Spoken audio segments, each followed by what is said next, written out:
Assalamualaikum warahmatullahi wabarakatuh. Di sini saya akan menjelaskan anatomi fisiologi tentang materi sel-sel darah.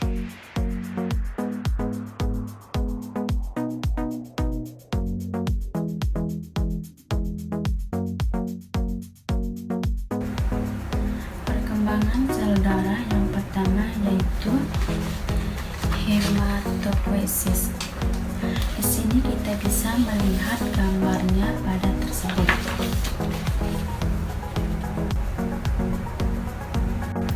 Selanjutnya, adapun proses hematopoiesis, marilah kita saksikan videonya secara saksama. Proses pembentukan darah dimulai dari sel induk, yaitu stem cell. Sel induk ini kemudian mengalami diferensiasi menjadi seri myeloid stem cell dan lymphoid stem cell. Myeloid stem cell mengalami perkembangan sel yang berbeda, yaitu eritroblast, mieloblast, monoblast, dan megakaryoblas. Pada seri eritroblast, kemudian akan berkembang menjadi sel eritrosit. Pada seri mieloblast, akan berubah menjadi promielosit. Kemudian berkembang menjadi mielosit. Mielosit kemudian akan berkembang dan berdiferensiasi menjadi 3 jenis sel batang yang berbeda, yaitu sel basofil, eosinofil, dan neutrofil. Seri monoblast akan berkembang menjadi promonosit, kemudian berkembang menjadi monosit. Lalu, sel megakaryoblas akan berkembang menjadi promegakaryiosit, berkembang lagi menjadi megakaryosit, dan menjadi trombosit. Sedangkan lymphoid stem cell berkembang menjadi limfoblast, dan kemudian prolimfosit, dan akhirnya menjadi sel matang limfosit.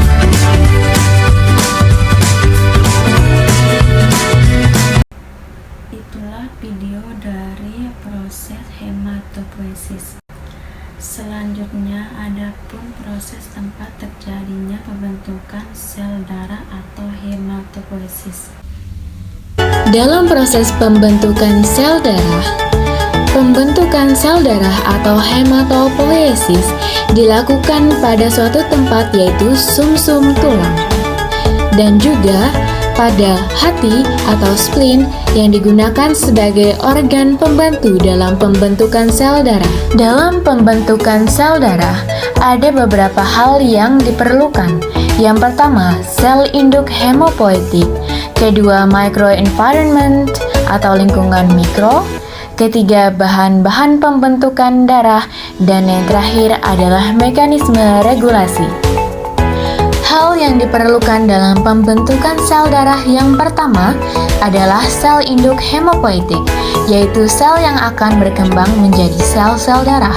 Sel induk hemopoietik terbagi menjadi 4, yaitu pluripotent stem cell, committed stem cell, oligopotent stem cell, dan unipotent stem cell. Hal yang kedua adalah lingkungan mikro. Lingkungan mikro ini merupakan sumsum tulang, yaitu substansi yang memungkinkan sel induk tumbuh secara kondusif. Komponen lingkungan mikro ini meliputi mikrosirkulasi dalam sumsum tulang, sel-sel stroma, dan matriks ekstraseluler seperti kolagen dan proteoglikan. Hal yang ketiga adalah bahan-bahan dalam pembentukan sel darah. Bahan-bahan di sini adalah asam folat, asam amino, vitamin-vitamin seperti vitamin C dan vitamin B kompleks, serta mineral seperti besi, kobalt, magnesium, dan zinc. Selanjutnya adalah mekanisme regulasi. Mekanisme regulasi sangat penting untuk mengatur arah dan kuantitas pertumbuhan dan pelepasan sel darah dari sumsum tulang ke darah tepi sehingga sumsum tulang dapat merespon kebutuhan tubuh dengan tepat. Selanjutnya adapun fungsi bagian-bagian darah.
Pembentukan sel-sel darah in utero bayi dan anak. Pembentukan sel darah secara terperinci dari utero atau janin dilanjutkan ke bayi dan anak. Sistem hematopoiesis. Dalam mengembangkan embrio, pembentukan darah terjadi pada agregat sel darah di kantong pada telur yang disebut bola darah. Seiring perkembangan berlangsung, perkembangan dari terjadinya di limfa, hati, dan kelenjar getah bening. Ketika sumsum tulang berkembang, akhirnya mengasumsikan tugas membentuk sebagian besar sel darah untuk seluruh organisme. Namun, kematangan aktivitas dari beberapa proliferasi sel yang terjadi di limfa, timus, dan kelenjar getah bening.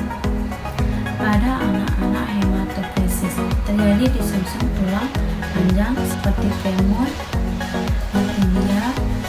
Pada orang dewasa, itu terjadi terutama di panggul, tempurung, kepala vertebrata, dan sternum. Eritrosit atau sel darah merah dihasilkan pertama kali di dalam kantong kuning setelah saat embrio pada minggu-minggu pertama. Proses pembentukan eritrosit eritropoiesis.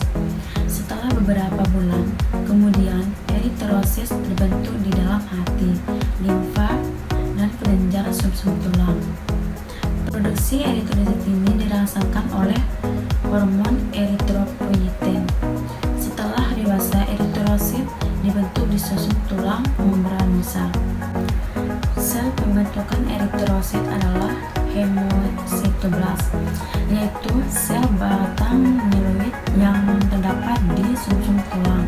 Sel ini akan membentuk berbagai jenis leukosit, eritrosit, mekariosit, atau pembentukan ketan darah. Rata-rata umur sel darah merah kurang 20 hari. Sel-sel darah merah menjadi rusak dan dihancurkan dalam sistem retikulum endotelium, terutama di dalam limfa dan hati. Darah mengalir dari plasenta ke janin melalui vena umbilicalis yang terdapat dalam tali pusat.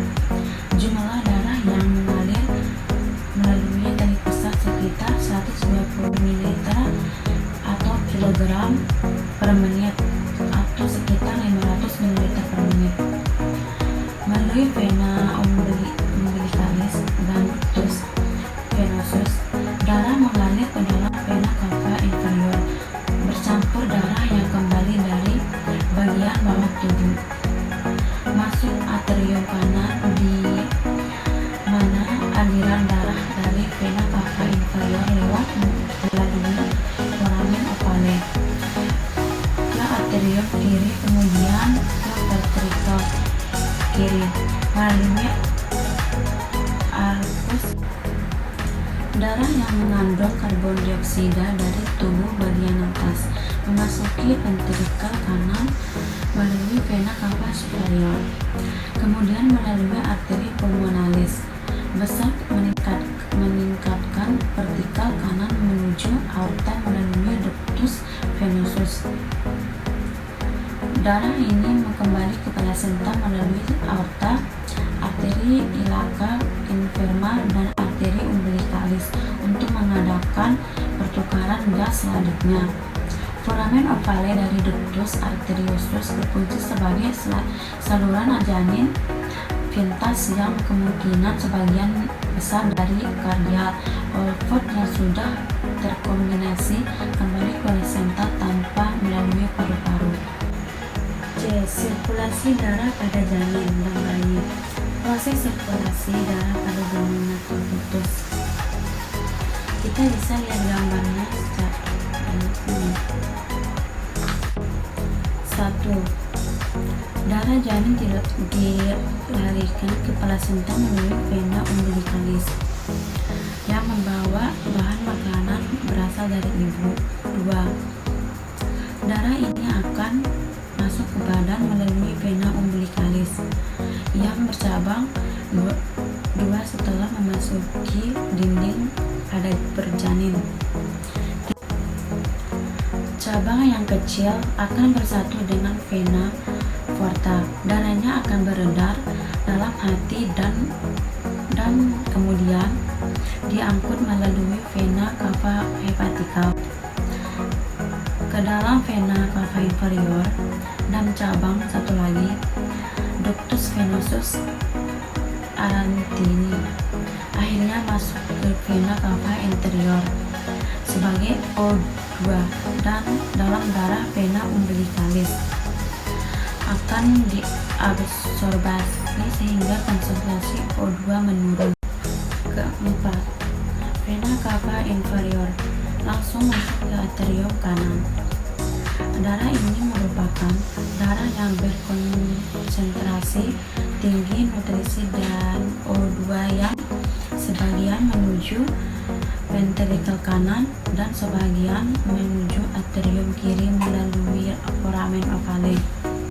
Yang kelima, dari ventrikel kanan masuk ke paru-paru, tapi karena paru-paru belum berkembang, maka darah yang terdapat pada arteri pulmonalis dialirkan menuju aorta melalui ductus arteriosus bertali darah yang ke paru-paru. 6. Darah yang berada di aorta disebarkan ke alat-alat badan, tetapi sebelumnya darah menuju ke hipoglotis atau cabang dari arteri ialic communis, lalu ke umbilicalis dan selanjutnya ke plasenta. Selanjutnya yang ketujuh, selanjutnya sirkulasi dari darah janin akan berutang kembali menerima nutrisi dan O2 dan plasenta melalui ductus. Proses sirkulasi darah bayi baru lahir. 1. Sistem kardiovaskuler mengalami perubahan yang mencolok setelah bayi lahir. 2. Foramen ovale, ductus arteriosus, dan ductus venosus menutup. 3. Arteri umbilicalis, vena umbilicalis, dan arteri hepatitis menjadi ligamen. 3. Arteri umbilicalis, vena umbilicalis, dan arteri hepatika menjadi ligamen. 4. Napas pertama yang dilakukan BBL membuat paru-paru berkembang sehingga darah perlu mengalir. 5. Tekanan arteri pulmoner menurun menyebabkan tekanan atrium kanan menurun. Yang keenam, aliran darah pulmoner kembali meningkat jantung dan masuk ke jantung bagian kiri sehingga tekanan dalam atrium kiri meningkat. 7. Perubahan tekanan ini menyebabkan foramen ovale menutup. 8. Selama beberapa hari pertama kehidupan, tangan dapat mengembalikan aliran darah melalui foramen ovale untuk sementara dan mengakibatkan cyanosis ringan. 9. Tindakan mengkilat atau memotong tali pusat membuat arteri umbilicalis yang vena umbilicalis dan ductus venosus segera menutup dan berubah menjadi ligamen. 10. Arteri pulmonalis kini langsung mengalirkan darah ke paru sehingga ductus arteriosus bertalin menutup. 11. Perkembangan paru-paru menyebabkan tekanan negatif pada atrium kiri karena darah diserahkan langsung ke ventrikel kanan dan dialirkan menuju paru-paru yang telah berfungsi. 12. Akibat tekanan negatif pada atrium kanan, foramen ovale akan menutup dengan sendirinya dan tidak lagi menjadi tempat lain aliran darah menuju arteri kiri ke paru sehingga ductus arteriosus bertalin. Sistem sirkulasi darah dewasa atau manusia secara umum terbagi menjadi 3, yaitu sistem sirkulasi darah sistemik.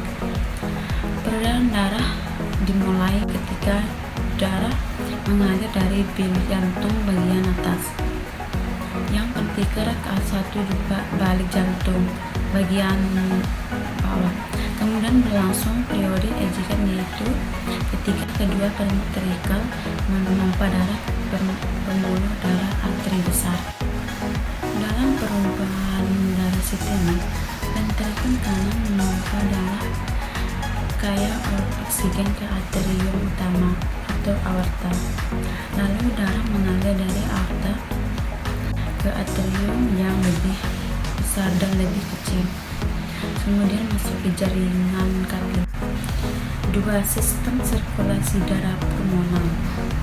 Sistem peredaran darah yang satu ini juga sering disebut peredaran darah kecil. Cara terjadinya dengan memompa darah dari ventrikel kanan. Darah yang memiliki kadar oksigen rendah dipompa menuju atrium pulmonalis.